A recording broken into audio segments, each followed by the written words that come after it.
Queria muito dizer isso para você. Deus te deu um dom poderoso. E você não pode de forma alguma enterrar esse dom. Use esse dom a favor do reino. Tenha uma atitude extraordinária em nome de Jesus nessa semana. Você quer resultado extraordinário, tem que plantar atitude extraordinária. Tem algumas histórias que eu conto e eu entendo que isso não estava na minha pauta, mas a hora que eu estava ali, eu falei, eu preciso recontar. Porque eu já contei isso em outros momentos, mas de vez em quando é bom lembrar, especialmente quem foi no E16, quem foi nos encontrões. Algumas atitudes extraordinárias que o Senhor me levou, me impulsionou a ter lá atrás, e como isso trouxe frutos poderosos para a minha vida. O primeiro deles é que eu cresci aqui na comunidade sede, e há 20 anos nós começamos uma célula lá em Guarulhos, e eu confesso que a hora que eu cheguei, eu lembro de um dos primeiros cultos, nós começamos uma célula dentro de uma sala, e quando a gente tinha lá mais ou menos umas 40 e poucas pessoas, nós alugamos um prédio, e eu lembro claramente daquele domingo. Eu olhei ali no prédio, eu lembrei dos meus amigos aqui da comunidade sede. Aqui já tinha toda uma estrutura, tudo encaminhado. E ao mesmo tempo veio um misto de sentimento de, puxa, a gente está começando do zero, tudo de novo, mas ao mesmo tempo uma sensação de alegria. E eu lembro que eu atendi um convite do meu pai é o pastor ali, né, o pastor principal. E aí meu pai falou, filho, você pode cuidar dos jovens aqui? E eu falei assim, tudo bem. Eu não pensei muito para responder depois que eu fui avaliar, mas eu disse sim. E eu morava aqui perto do shopping Aricanduva. Eu tinha um Fusquinha 73. E ele andava até 50 por hora. Mas eu lembro quando eu pegava a Avenida Aricanduva, Fernão Dias, ele ameaçava, né? E eu lembro que eu ia para dirigir aquela reunião de 7 pessoas. Eu, na época, minha namorada, que hoje é minha esposa, a Su, e minhas 2 irmãs. E mais 3 interessados nelas que a gente encontrava lá em Guarulhos.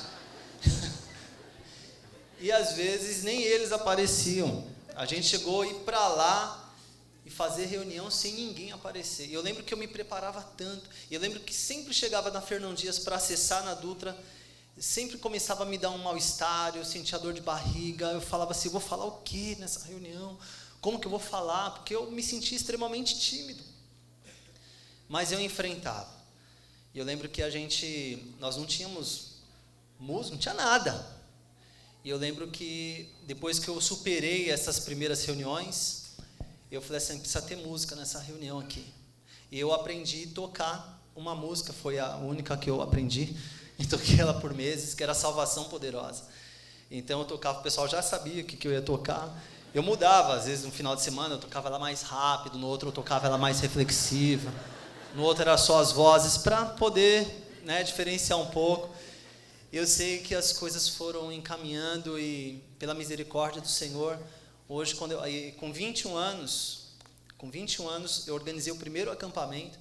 Nós levamos 44 adolescentes. Eu era quase que um também, mas a Su e eu, como foi importante a Su na minha vida, né? Nós tínhamos 1 ano de namoro, como ela foi imprescindível na minha vida, como eu aprendi a importância de você realmente ter uma pessoa do seu lado que ame a Deus. Meu pai, nós éramos muito amigos, na verdade, nós nos conhecemos lá no Colégio Camargo Aranha, na Moca, onde nós estudávamos, e nós não tínhamos nenhum sentimento um pelo outro, era amizade mesmo. Eu estudava à noite, ela à tarde, a gente se encontrava no portão ali, por causa de amigos em comum. Eu penso que ela talvez já era apaixonada por mim, mas a gente não era uma coisa clara, né? Mas isso é brincadeira, nós éramos muito amigos. E eu lembro que eu falei com meu pai, pai, eu estou me interessando pela Su, não sei, está muito estranho, porque nós somos muito amigos, eu gosto de estar com ela, mas a gente é amigo. Não tinha realmente nenhum, tanto é que ela veio para a comunidade comigo. Eu lembro que aqui tinha uma pessoa que sempre que eu chegava, ele recebia tão bem a mim, a ela, que eu achava que ele gostava dela. Eu falei assim, puxa, esse rapaz é uma bênção. Puxa, olha que legal. Quem sabe eles, né? Eu seja até, olha a loucura, irmãos, que eu estava quase promovendo. Não tinha noção. Mas aí depois nós, já no Ministério em Guarulhos, começou a despertar esse sentimento, e eu falei com meu pai falou assim, filho, a experiência dela com Deus, eu penso que eu já conheço, mas observa como ela trata os pais dela, porque é assim que ela vai te tratar no futuro. Foi uma dica poderosa que ele me deu. E eu percebia como ela tratava os pais dela, e aí a coisa foi se encaminhando, nós começamos a namorar, noivamos, casamos. O meu filho mais velho, Fabrício, dá um tchauzinho aí, Fá. Ele é o meu principal discípulo, o mais velho. Ele, o Bernardo, de 9 anos. O Bernardo fez 10 agora em julho, e a Manuela tem 7 aninhos. E são grandes riquezas, eles nos surpreendem constantemente. Sou muito feliz pela vida dos meus filhos.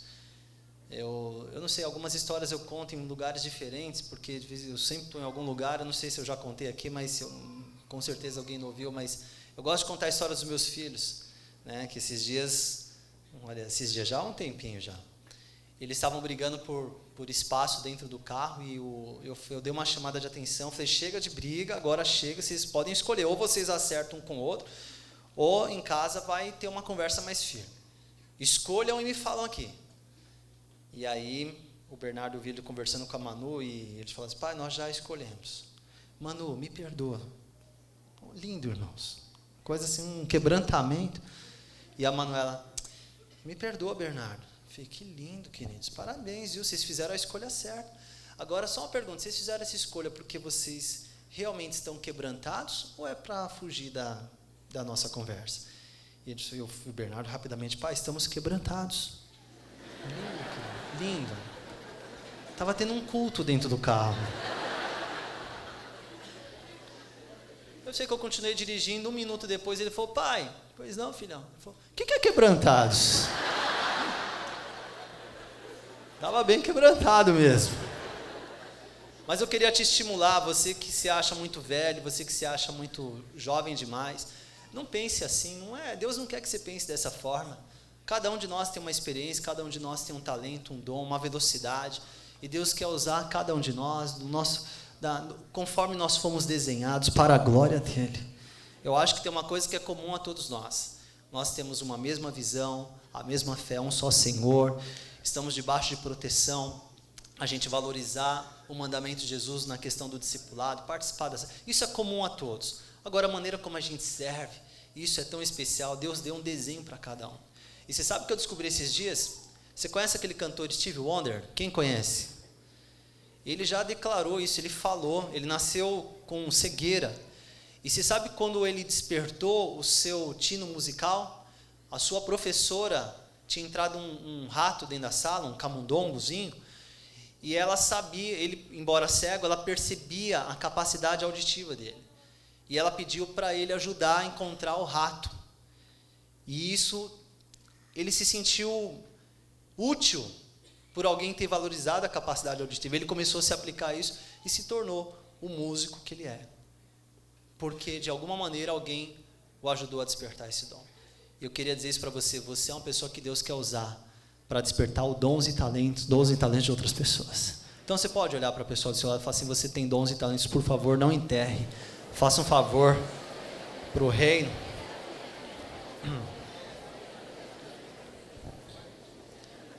Gente, eu queria, no nome de Jesus, todos nós aqui, oferecer o nosso afeto, o nosso amor, através de um aplauso pela vida do Elton. Elton, fica de pé aí, queridão, fica de pé. Fica de pé. Eu queria aplaudir esse meu amigo aqui. Você ama o Elton? Aplauda ele, a Carmen, sua esposa.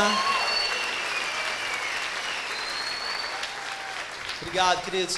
Elton, quero dizer que você me impacta. É muito bom ver essa paixão contagiante no seu coração. É muito bom quando Deus nos proporciona a gente viajar juntos. E você que está aqui, olha, permaneça firme. Fique firme com Jesus. E firme com a liderança, porque a velocidade aqui é alta, irmãos. O compromisso aqui é dos mais fortes. E vamos lá.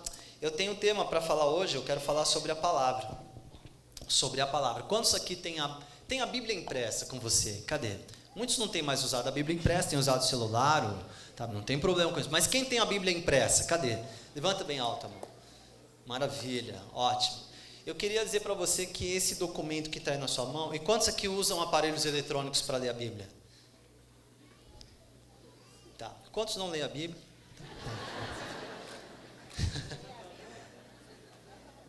Eu queria dizer para você que esse documento chamado Bíblia, que vem de biblos, que significa coletânea de livros, escrito por mais de 40 autores em 3 continentes durante 1.500 anos.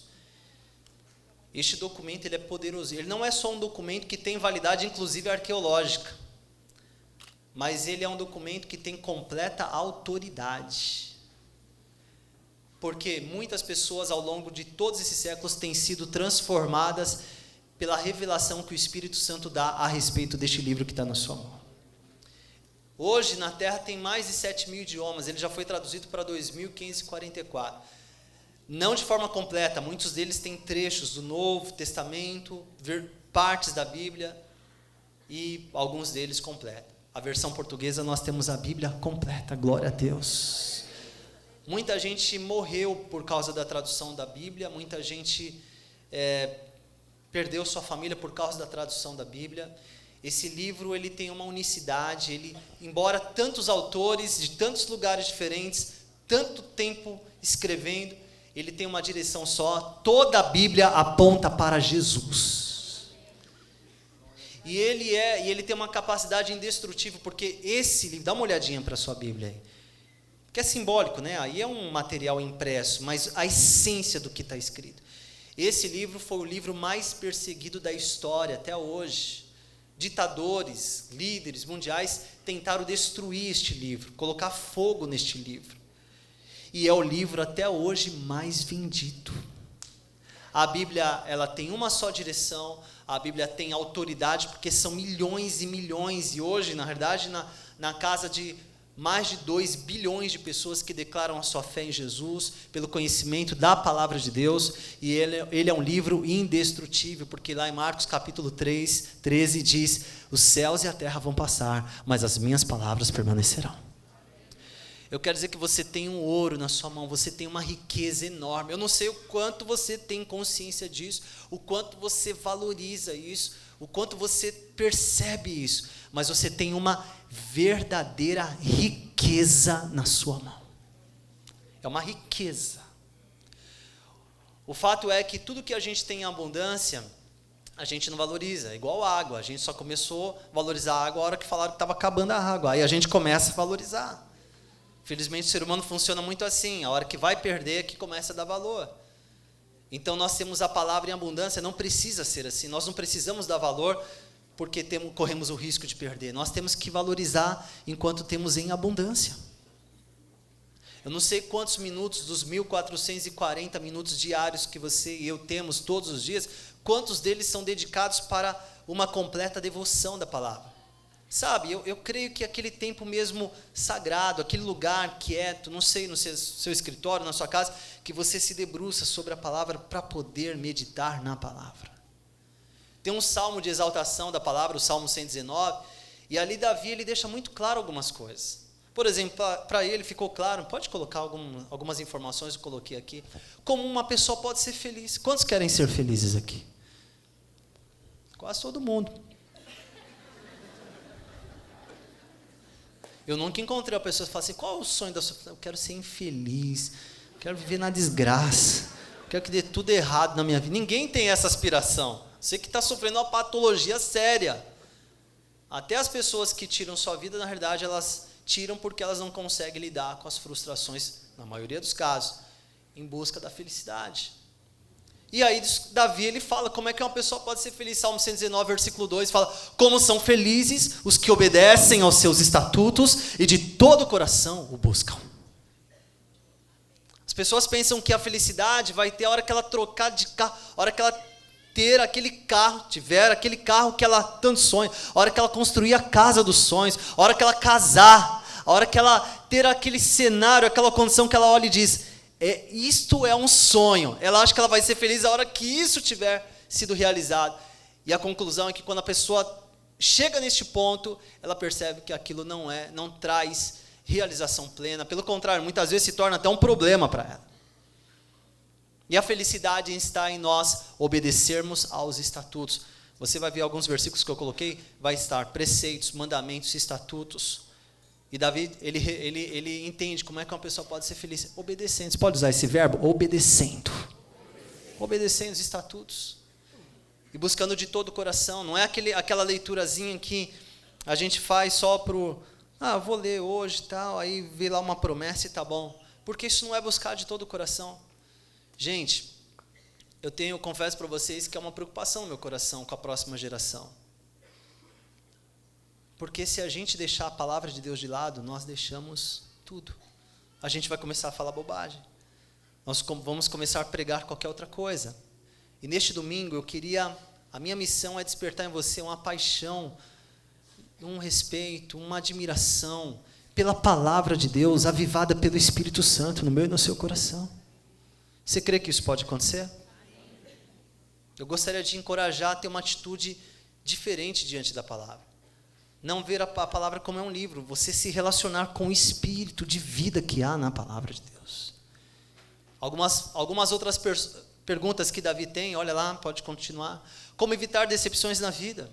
Salmo 119, 6, ele diz: então não ficarei decepcionado ao considerar todos os teus mandamentos. O fato é que muitas vezes nós nos frustramos, nós nos decepcionamos, nós muitas vezes terceirizamos responsabilidade, dizemos que é o diabo, dizemos que são as pessoas, quando na realidade muitas das nossas frustrações, elas são resultados de escolhas erradas pelo fato da gente não consultar a palavra antes.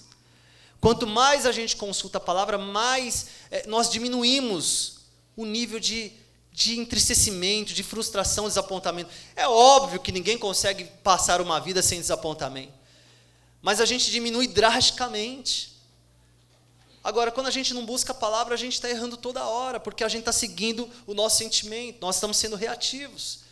E Davi entendeu isso. Como é que se evita decepções? É a gente considere o que Deus diz. Há muitos cristãos que vivem como se Deus não existisse, porque tudo que eles fazem como se Deus não existisse, não consultam um conselho. E nessa noite é isso que o Senhor quer falar. Considere o que o Senhor manda, considere a palavra. Outra pergunta de Davi: não pecar é uma questão de boa vontade? Há pessoas que levantam e falam assim: puxa, essa semana falhei tanto, amanhã, segunda-feira, vou começar uma vida nova, diferente. Não pecar não é uma questão de boa vontade e boa intenção. Não pecar é uma questão de nós guardarmos a palavra no nosso coração. Vamos ler juntos, Salmo 119, 11, 1, 2, 3 já. Guardei no coração. Simples. É guardar, e guardar não é só armazenar, mas é praticar, porque saber e não fazer, na ótica bíblica, é a mesma coisa que não... Saber e não fazer é a mesma coisa que não saber. Aliás, com um grau maior de drama, porque quem sabe e não pratica, terá um juízo maior do que aquele que não pratica, não sabendo, embora os dois sofram a pena. Então, você quer ter uma vida, você quer alegrar mais o coração de Deus essa semana? Guarda no coração a palavra, pratica, leia, use um caderninho, anota. Eu trouxe aqui, eu ando com esse caderninho, eu anoto, eu gosto de anotar, eu me sinto mais, eu sinto que eu talvez eu conecte, eu ligue áreas diferentes do meu cérebro quando eu faço um manuscrito. Eu não gosto de anotar nos aparelhos, eu gosto de anotar no manuscrito. Quando eu vou preparar a mensagem, desenvolver uma ideia, um projeto novo, eu gosto de anotar. Eu tenho anotações, eu vou lá, eu consulto. Eu creio que é uma ferramenta poderosa para a gente aprender. Quando você lê de novo, quando você ensina ao outro, como pedagogo que sou, eu gosto muito dessa área de educação, amo. E eu já contei para alguns que estão aqui, já dei esse testemunho, inclusive aqui. Foi uma outra atitude extraordinária que o Espírito Santo me levou a ter, de chamar educadores para falar com eles dentro de um hotel, em 2008, a partir do zero. Eu queria falar com os professores, e naquele dia, eu marquei uma sexta-feira à noite, falei com o gerente do hotel, aluguei uma pequena sala, que aliás ia ser grande para a quantidade de professores que eu imaginava. Eu falava assim: não importa se tiver 10 professores aqui, eu quero dizer para eles, para todos os dias, darem a melhor aula de suas vidas. Eu sei que 3 semanas depois nós tínhamos 147 professores. E a partir dali, muitos convites me foram feitos para eu falar nas escolas, nas instituições.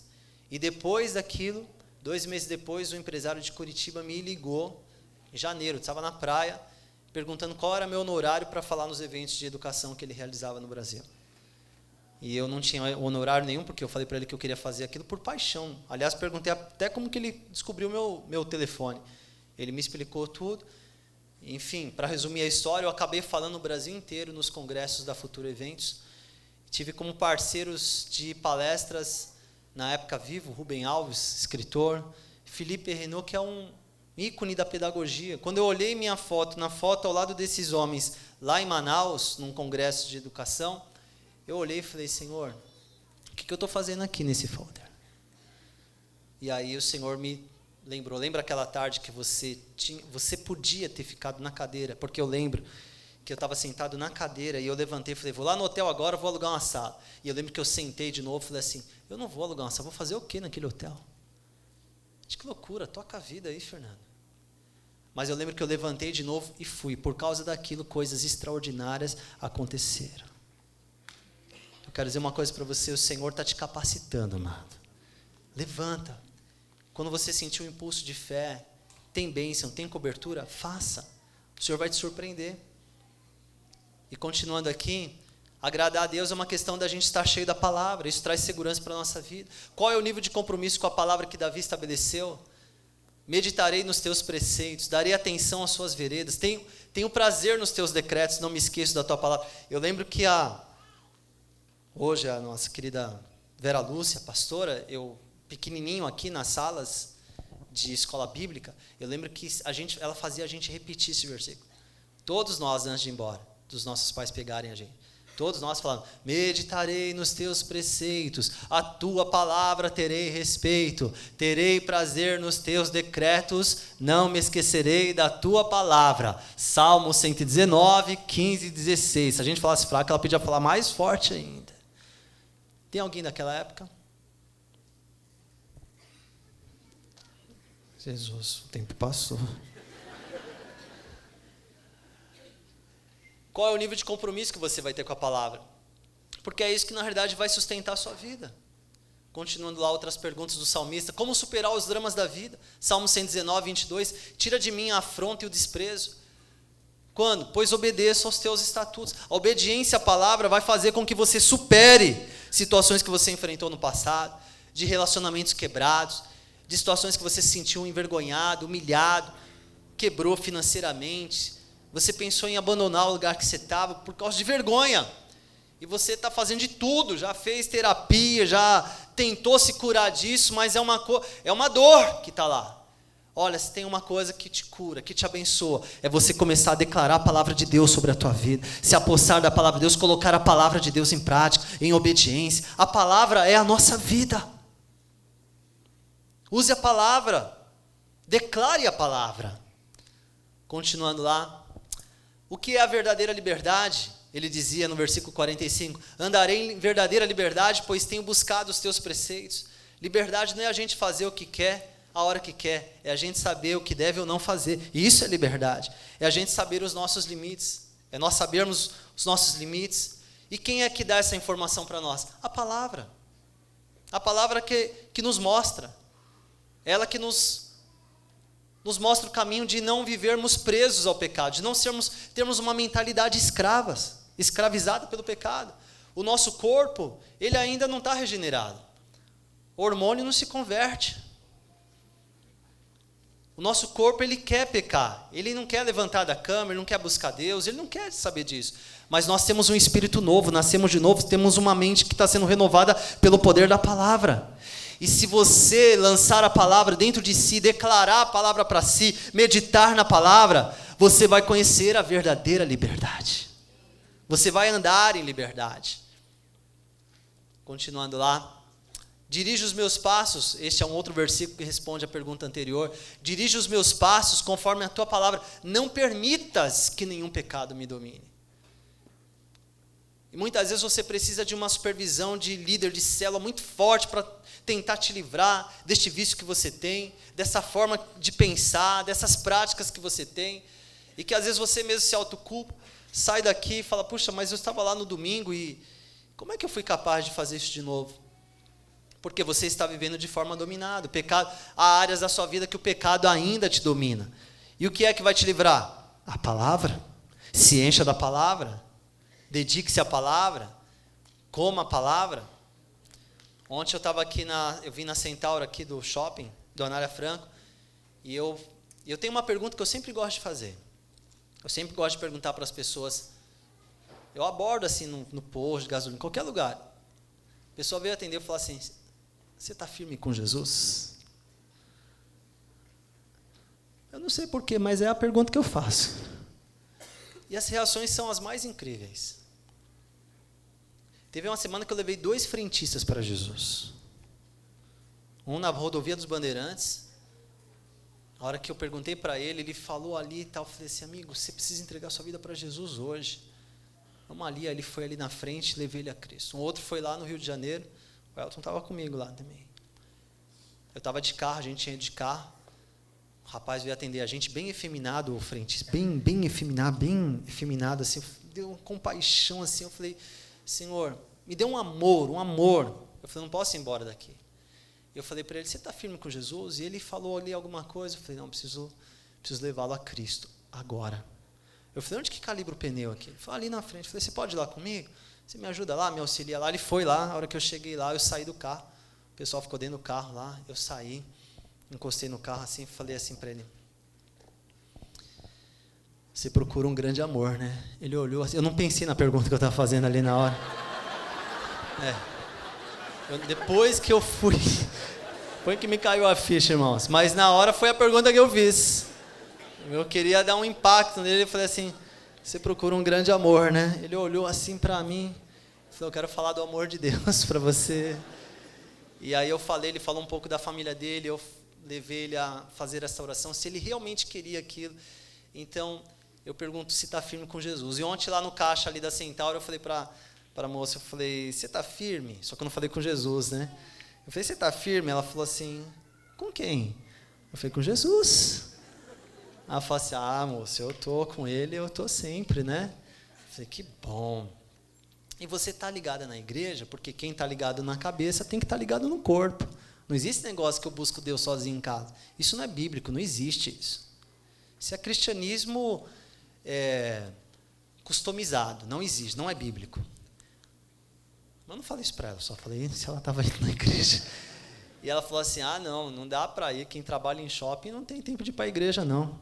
Aí a colega dela do lado falou assim, mas eu vou. Eu falei, olha, tá vendo, vocês trabalham no mesmo lugar e ela vai. Aí eu não queria constrangê-la, né? Eu falei assim, e você lê a Bíblia? Você tem lido a Bíblia, a palavra de Deus? Ela falou assim, eu estou com vergonha de te falar. Eu nem Bíblia eu tenho. Aí a outra do lado falou assim, você não tem Bíblia? Eu vou te dar uma, a outra já se comprometeu já, de dar a Bíblia, de se comprometer com ela. Mas eu queria que ela percebesse a riqueza que ela pode ter na mão. Eu fico imaginando, na minha cabeça não concebe uma pessoa desfrutar da vida, ter uma existência que é única e não conhecer o projeto de Deus através da palavra. O salmista Davi descobriu essas coisas. Tem mais aí alguns? Coloca lá para mim. O que falar quando estiver com autoridades? Salmo 119, 46. Falarei dos teus testemunhos diante de reis, sem ser envergonhado. Eu comecei a tomar posse da palavra quando eu me sentia muito tímido, quando eu tinha 20 anos. E fui convidado a liderar jovens. Porque eu era muito tímido. Não no estado patológico, mas eu era tímido. Quem aqui é tímido? Até esperava que você levantasse a mão assim mesmo. O tímido não vai falar, não, o tímido vai levantar a mão assim. Talvez nem levante. Mas eu falei assim, Senhor, se eu falar da tua palavra, eu não tenho que me sentir inseguro. Eu não estou falando de mim, estou falando da palavra. O salmista Davi dizia isso, eu vou falar diante de reis. Se você fosse chamado para falar com o presidente da empresa onde você trabalha, o CEO, o top lá, você, aconteceu de você se encontrar com ele, de você ir até a sala dele, ou uma pessoa muito influente, uma celebridade que você encontrasse essa semana, um governador, como é que você ia se comportar? O salmista já tinha a resposta. Eu vou falar dos teus testemunhos. Agora, se a gente está vazio da palavra, a gente não tem o que dizer. A gente começa a dizer, a 2000 chegará, de 2000 não passará, a gente começa a inventar versículo. Continua lá. O que deve pautar minha fala e minhas escolhas? Salmo 119, 54. Os teus decretos são o tema da minha canção e minha peregrinação. Porque tem gente que, por exemplo, a canção dele é a dor do coração. Tem gente que reclama, conta para todo mundo da bronquite, conta para todo mundo da artrite, da dor nas costas. Todo mundo sabe do problema, que é o marido que não sei o quê, é o marido que não presta, é a mulher, é a mãe, é o pai, é o filho. Ele conta a dor para todo mundo, ao invés de mudar o disco e começar a declarar a palavra. Mudar o disco é ótimo, né? Há uma geração que olhou para mim e falou assim, o que ele está falando? Mudar o discurso. Essa tem que ser o tema da nossa canção, a palavra. Declarar a palavra. As pessoas que trabalham conosco, elas têm impressões sobre nós. E uma das impressões que deveria ser normal é ela olhar para nós e nos ver. Talvez elas não expliquem dessa forma, mas nos associar a uma pessoa que valoriza muito a Bíblia, que sempre tem algo da Bíblia para dizer. Deveria ser uma das nossas marcas. Continuando lá. Como cultivo minhas amizades? Sou amigo de todos os que te temem e obedecem aos teus preceitos. Então Davi dizia assim, ajudar eu ajudo todo mundo. Ser colega também e tudo mais. Mas amizade íntima, eu preciso filtrar isso melhor. Eu preciso andar com gente que teme a Deus. Porque aquilo que eu leio e as pessoas com quem eu ando vão definir o meu futuro. Então ele tinha essa pauta. Eu cultivo minhas amizades com base na palavra. Continuando. O que deve ser mais desejável do que o cenário que mais deseja? Qual é o cenário que você mais deseja na vida? Se você pudesse descrever agora em 3 linhas. Fala assim, o teu sonho, o sonho da sua vida. Você concluir o seu curso, a pós-graduação, você ter aquele emprego com aquela remuneração, você busca o quê? O reconhecimento, você quer publicar um material um dia, você vai atuar na área da pesquisa, você quer casar, você quer ter isso, ter aquilo. Qual é o cenário que você olharia e diria assim, isso para mim é um sonho? Imagina esse cenário agora. A palavra tem mais valor do que isso, porque deveria ter. Se a gente busca isso mais do que busca a palavra, tem alguma coisa que a gente não codificou corretamente na nossa vida. E o salmista, na revelação que ele tem, fala assim, melhor é para mim a lei da tua boca, do que milhares de ouro ou prata.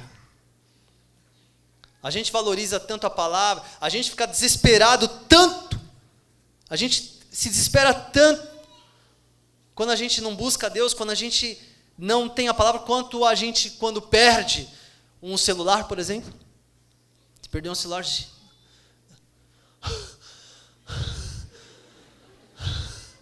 estou sem ar. O WhatsApp saiu do ar. Há pessoas que começam a repensar a vida quando o WhatsApp sai do ar. Como é que eu vivo? Como é que eu respiro? Como é que eu vou trabalhar? Perder meus contatos, perdi minha agenda, fica desesperado da vida, mas não tem a mesma reação quando deixa de buscar a palavra. Quando falta a direção da palavra para determinadas áreas da vida. É como se a gente tivesse anestesiado, meus queridos. A minha palavra. Volte para a palavra. Seja uma pessoa debruçada sobre a palavra. No nome de Jesus. Tem mais alguma coisa aí? Como obter sabedoria e confiança, mesmo sendo inexperiente? Eu lembro que nessas ocasiões lá em Guarulhos, meu pai pedia, tinha um culto de quarta-feira à tarde, meu pai naquela época era supervisor de igrejas, ao lado do pastor Carlos Alberto, ele cuidava de algumas igrejas, e às vezes ele viajava, e eu cuidava desse culto à tarde. A gente tinha uma frequência ali de umas 70 pessoas, e num culto à tarde de quarta-feira, normalmente são pessoas mais, você não encontra jovens, são sêniores, senhores, senhoras. Eu ali com 22 anos, abria a porta da igreja, limpava lá os banheiros, as cadeiras, eu ligava o som, ligava a guitarra, tocava 1 ou 2 músicas, você já sabe disso, mas fazia com o meu coração, pregava a palavra, ficava para aconselhar. Eu lembro que as pessoas ficavam na cadeira esperando para conversar comigo, casais. E eu lembro que num primeiro momento, eu confesso que eu senti medo, eu falei assim, eu vou dizer o quê? Eu nem casado sou ainda. Mas eu lembro que, ao meditar na palavra, a Bíblia diz, a tua palavra me dá mais discernimento do que os anciãos, tua palavra me dá mais sabedoria que meus mestres. A palavra te dá discernimento. A palavra ilumina e dá discernimento aos inexperientes. Se você for... Olha, meu querido, deixa eu dizer algo para você. Se você se encher da palavra, eu sei que isso não vai acontecer de um dia para o outro, mas se você fizer um propósito sério,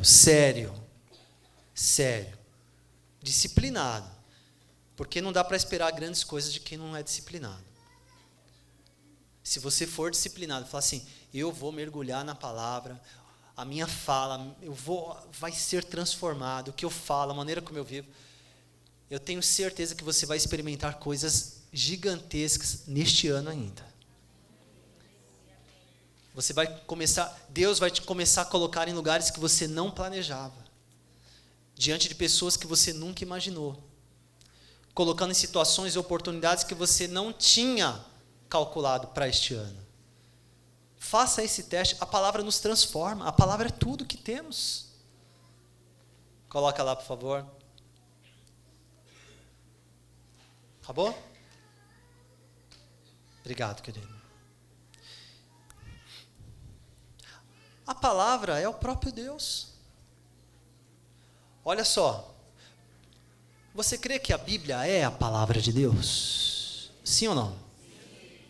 Se a Bíblia é a palavra de Deus, ali está expressa a vontade de Deus.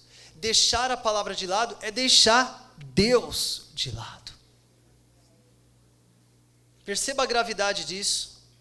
Não meditar na palavra, não anotar, não rever, não revisar, não reler, não meditar, conforme diz Salmos, capítulo 1. Bem-aventurado é aquele que não anda no caminho dos pecadores, não se detém no caminho dos ímpios, não se assenta na roda dos escarnecedores, antes tem o seu prazer na lei do Senhor, na sua lei medita dia e noite. Ele vai ser como uma árvore plantada junto a ribeiros de água, cujas folhas não murcham, estão sempre verdes, e ele dá o fruto na estação própria. E tudo que fizer vai prosperar. Os ímpios não são assim, eles são como a palha que o vento dispersa. Por isso que eles não vão subsistir na congregação dos santos. Então, se você deixa de meditar, você está dizendo assim, Deus, você está tendo o mesmo tipo de fé que uma pessoa de uma tabanca indígena, uma tribal lá de Guiné-Bissau tem. Ele tem a concepção de que existe uma força maior, porque existe um sol, ele vê a grandeza de Deus na natureza, mas isso não impacta, não é uma relação com este Deus. Há só uma admiração, há só uma contemplação, há uma reverência religiosa, mas não há relacionamento. Quando nós deixamos a palavra de lado, nós estamos produzindo o mesmo tipo de fé que uma pessoa como essa tem. Porque nós estamos dizendo, Deus, de alguma forma eu entendo que é importante, mas o Senhor talvez não entenda de contas para pagar, o Senhor não entenda de trabalho, que é uma vida moderna, numa cidade como a nossa. Então não dá para ouvir teu conselho. O Senhor vai desculpar, não dá para ouvir teu conselho. Nós estamos deixando o próprio Deus de lado, porque Ele se revela. A Bíblia é o próprio Deus. Ele se revela nas Escrituras. Ele é a história de amor pela humanidade. 2 Timóteo 3,16 fala, toda a Escritura é inspirada por Deus, útil para o ensino, para a repreensão, para a correção, para a instrução na justiça. 2 Pedro 2,20 e 21 diz, sabendo primeiramente isso, que nenhuma profecia da Escritura é de particular interpretação, porque a profecia nunca foi produzida por vontade de homem algum, mas os homens santos de Deus falaram inspirados pelo Espírito Santo.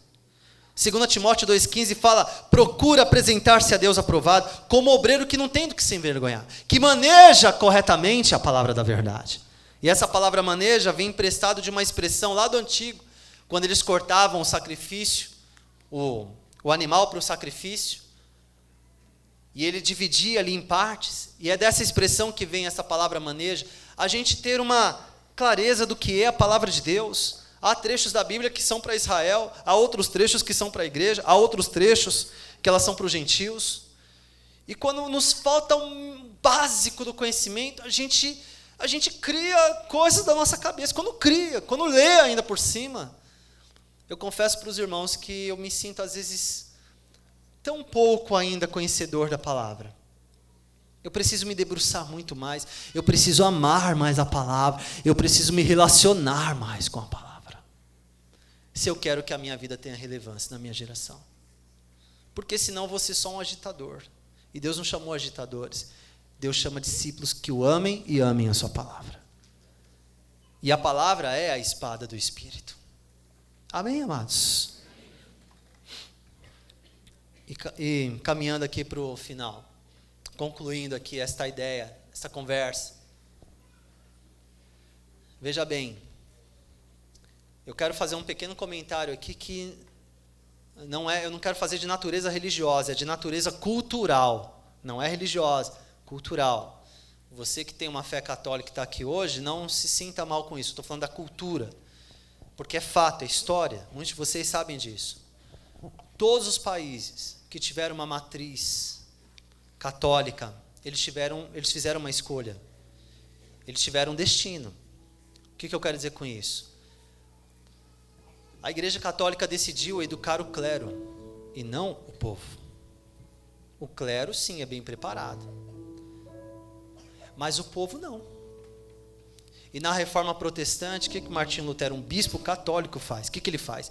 Ele vai lá, primeiro que ele tem uma revelação de que o homem viverá da fé. Então alguma coisa codifica na cabeça dele, esse negócio de indulgências aqui está errado.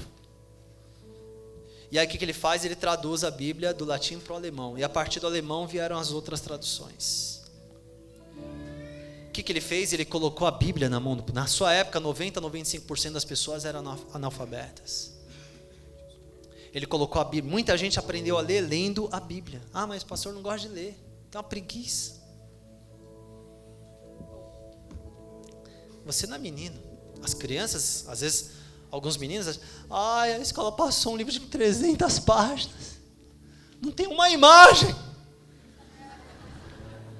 Para economizar página. Olha o tamanho dessa fonte. Você e eu não somos mais meninos e meninas. Se você faz durante um dia inteiro só aquilo que você gosta, com certeza você está deixando coisas importantes de lado. Porque a vida não é feita só de coisas que a gente gosta. Tem coisas que a gente não gosta, mas precisa fazer. E talvez ler seja uma dessas coisas. Se debruçar. E Martinho Lutero então coloca a Bíblia na mão do povo. Dá uma olhada, porque o tempo mostra os países de matriz católica. Aconteceu Portugal e Espanha. São países europeus, mas foram os países mais atrasados da Europa. Os países latinos, que agora estão começando a dar alguns passos. Alguns deles, inclusive, estão recuando. E olha os países de matriz protestante. Alemanha, Inglaterra, Estados Unidos. Percebe a diferença? Estou falando como nação, estou falando como cultura. Porque a palavra de Deus, ela muda o nosso ambiente. A palavra de Deus, ela é riqueza, ela prospera a nossa vida. A palavra de Deus tem sabedoria, ela é a sabedoria.